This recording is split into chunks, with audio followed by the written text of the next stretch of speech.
Sikar police कौभांडમાં ED દ્વારા ધરપકડ કરાયા બાદ તિહાર જેલમાં ગયેલા અરવિંદ કેજરીવાલને કોર્ટ થોડા દિવસ માટે જામીન આપ્યા છે, જે બાદ તેઓ ગઈકાલે સાંજે જેલમાંથી મુક્ત થયા હતા। અરવિંદ કેજરીવાલ 39 દિવસ સુધી તિહાર જેલમાં કેદ રહ્યા।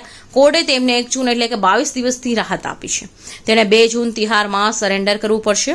જેલમાંથી નીકળ્યા બાદ તેને રોડ શો કર્યો અને દિલ્હીના લોકો અને હનુમાનજીનો આભાર માન્યો હતો। તેમણે કાર્યકરોને કહ્યું કે આપણે બધાને સાથે આવીને દેશને તાનાશાહીથી બચાવવાનો છે। હું તન, મન અને ધનથી લડી રહ્યો છું, તાનાશાહી સામે લડી રહ્યો છું। તિહાર જેલમાંથી બહાર આવ્યા બાદ કેજરીવાલે પોતાની કારનું સનરૂફ ખોલ્યું અને બહાર આવ્યા અને કાર્યકર્તાઓને સંબોધતા તેમણે કહ્યું કે તમારા લોકોની વચ્ચે રહીને સારું લાગે છે। મેં કહ્યું હું જલ્દી આવીશ, હું અહીં છું। તેમણે કહ્યું આપ સૌનો આભાર માનું છું। सबसे पहले मैं हनुमान जी के चरणों में